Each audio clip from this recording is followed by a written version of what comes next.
Kami tidak terlalu paham bagaimana sebenarnya kondisi politik ketika itu. Mungkin karena usia kami masih belia. Bapak, apalagi ibu, tidak pernah berbicara atau mendiskusikan masalah politik di rumah. Apa yang kami tangkap adalah suasana yang tegang dan panas di panggung perpolitikan.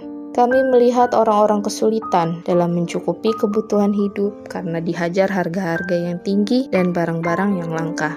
Kesulitan seperti itu juga kami alami di rumah. Hanya saja keluarga kami tidak terlalu risau dengan keadaan seperti itu, karena sudah terbiasa menghadapi kesulitan hidup seperti itu. Kami melihat jalan-jalan penuh dengan demo dan pawai. Dalam persoalan ini, pemuda rakyat dan negerwani yang berafiliasi dengan PKI kami lihat berada pada posisi yang dominan. Di antara kami juga sering bertumbukan dengan perkelahian remaja dan pemuda antar geng dan antar etnis. Sesudah peristiwa G30 PKI, kami juga mendengar barak-barak militer menjadi kompleks yang tak aman. Tentara-tentara di dalamnya saling curiga dan saling sikut karena sebagian dari mereka berhasil disusupi oleh PKI. Banyak memang gelagat-gelagat politik yang berhasil kami tangkap, karena kami sering bersentuhan dengan lingkungan di luar rumah. Tapi itu tadi, hanya nuansa dan kesan luar yang ada di dalam pikiran kami. Tak sedikit pun muncul proses-proses pendalaman yang berujung pada pengetahuan kami seputar relasi antara Presiden, Angkatan Darat, dan PKI yang semakin hari semakin genting. Manakala esensi dari dinamika politik yang berkembang saat itu gagal kami mengerti. Kami berdua, Ratna dan Sri, otomatis tidak akan pernah bisa menakar risiko politis yang harus dihadapi oleh ayah kami. Kami tak mampu menilai seberapa besar sebenarnya bahaya yang tengah mengancam ayah kami yang tercinta. Ayah kami adalah deputi 2 Menpangat pada waktu itu. Kami anak-anaknya berlima pada dasarnya tidak mengalami hal-hal yang aneh. Hari-hari menjelang ayah kami diculik dan dibawa pergi bukanlah saat-saat yang fenomenal.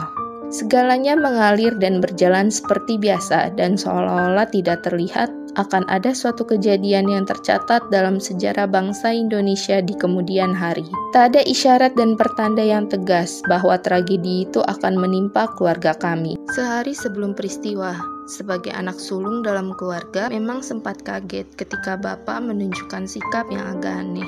Namun emosiku hanya bergetar sebentar, karena sikap ganjil Bapak berakhir dengan cepat.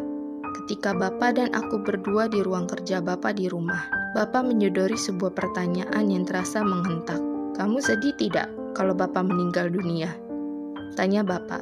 Karena terkejut, aku tak bisa berkata banyak-banyak. "Bapak ngomong apa sih?" Jawabku ringkas.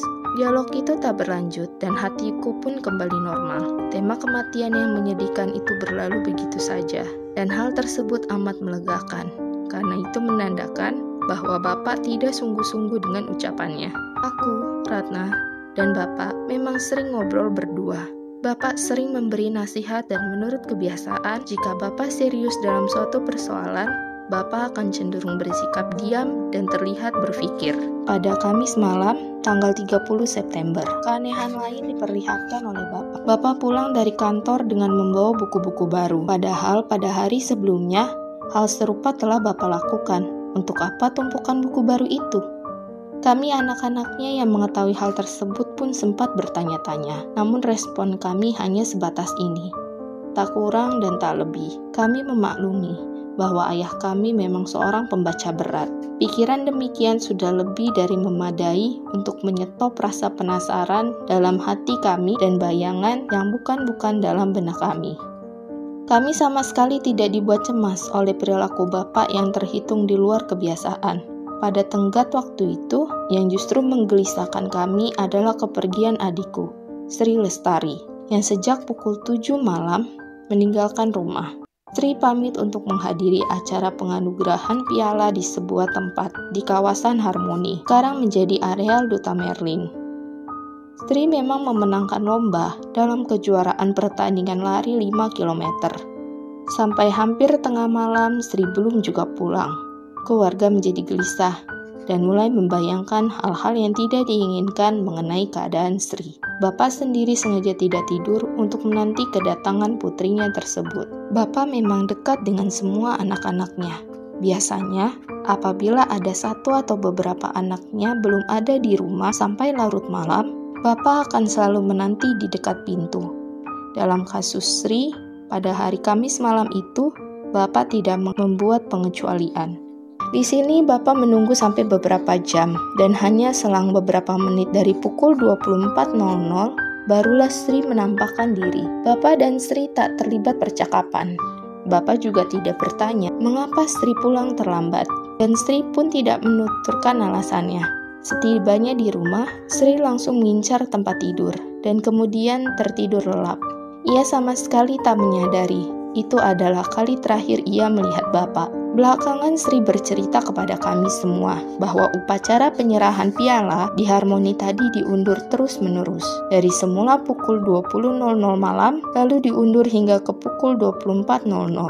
Sri tidak betah menanti, dan ia pun memutuskan pulang tanpa piala. Pada Jumat 1 Oktober dini hari, pukul 4.00, tempat kediaman kami dilanda kepanikan. Sebagian anggota keluarga terbangun, dan kami anak-anak pada ketakutan karena ada bunyi gedobrak-gedobrak yang amat keras dari arah depan. Sekelompok orang rupanya sedang menggedor-gedor pintu garasi dan menarik pintu garasi yang diselot tersebut. Di antara anggota keluarga, Bapaklah yang sudah terjaga sejak pertama karena pada waktu itu gigi Bapak memang baru saja dicabut. Bapak masih merasa sakit, tinggal sukar sekali untuk tidur nyenyak. Di samping itu, pada malam kejadian, Bapak juga berada di ruang kerjanya di dalam rumah.